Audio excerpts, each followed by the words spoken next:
Welcome. Time for another Cooking with Jahbills. As I said before in a little preliminary one, going over that good haul with all the Valentine's Day candy, I was going to come up with something. I was going through the cupboards, and what's better than brownies? Now look at this, the low-fat version. We're going healthy today. No, actually, we're going to spice this up with a lot of that other candy. First off, making the brownie mix real simple. Stoners could do it. It's 3 ingredients. It's the mix. I already cut that open. Because we're doing 2, I want to make a lot, and I'm going to chocolate it up. There's 2 eggs. It's 1 egg per, and then 1 tablespoon per box for just your basic oil, canola. I'm using vegetable oil. And then to up this a little bit, I got bags of Oreo minis. What's that? 20 cents. I pre-pounded this into crumbs just so we didn't have to hear it. And we're going to add that into the brownie mix, kind of stir that in. And then second, after I get it into the greased pan, I went ahead and opened a couple boxes of chocolate. Now these were the Whitman samplers. I kind of know what they are. There's no map. Those are some kind of toffee. There's a lot of caramel. I think there's even some maple in there. Not sure which is which. We can squish them before we stick them in just to check that there's nothing nasty. They're all good. This one, on the other hand, had a map. Just a little bit of an off-brand. There's caramel, chocolate truffle. These ones are strawberry cream, and these are orange cream. I tried the strawberry cream.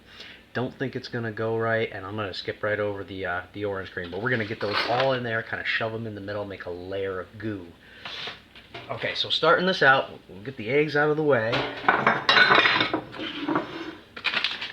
And we'll just dump this stuff in there.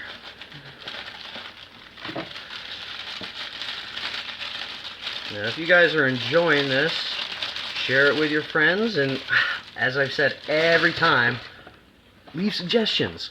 You know, it might just spark an idea. I might not make exactly what you suggest, but who knows? Like I said, I go with things lying around, but you know, share things that you got lying around, and maybe I can send you in the right direction. So these are going out of the way just to make sure. We got half a cup of water for each, 1 tablespoon of vegetable oil, and 1 egg. And in caliente el manteca. I'm not going to do the Spanish version, but we've got couple different pans. I don't know how much we're going to come out with 2 boxes, but we got oven temp at 350, and it's anywhere from 26 to 46 minutes.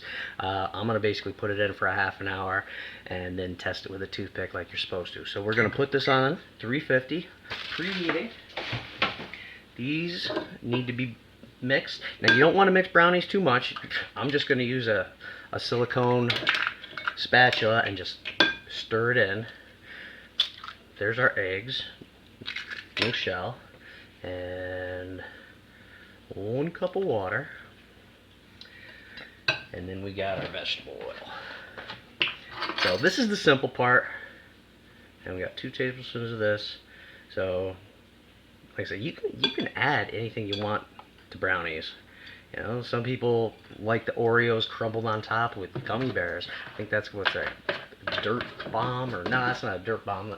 That's like a graveyard brownie. I'm not sure. But gummy bears, they're good with anything. I've never really had the brownies or had the desire to make them because they're gummy bears and gummy worms and all that stuff do not last very long around here. That's my guilty pleasure. So this comes together pretty easy. And once you see it starting to get basically absorbing the water, getting kind of moist, it's gonna come together. And then we'll add the Oreos. I didn't want to add them too soon. Like I said, you don't want to do this. Just kind of fold it together. You're slowly getting that like nice chocolate. But even those little lumps of powder, when they're in the brownies and cook, it's just a little bit of a different texture when you bite into that. That's not completely mixed together. So that's looking pretty good. I like those little chunks in there. You might want to break up a couple of the big ones. And let's see how much. This was 8 ounces. So half a pound of Oreos with pre-crunch. Those are some nice crunches. couple things going in. There, killed the low-fat brownies. So this is just folding it in. You want kind of an even distribution. Or you could put them on the bottom of the pan so you have like a Oreo crust on the bottom. I don't know if that would hold together or break apart after you cut them into pieces. So that's actually looking pretty good. What I'm going to do now, I'm going to grease the pan, wait for the oven to heat up to 350. I'll hear the beep, and we'll pour it in the pan, see how much room we got. I've got excuse the mallet. Got a 13.9, or I'm sorry, 13 by 9, and then I got an extra 9 by 9 in case we got an overflow. So we're gonna keep adding to this, and I'll be back in just a little while. We're gonna get it in the oven, and then zoom, it's gonna be 30 minutes later, and we'll have some finished brownies. So tune back in.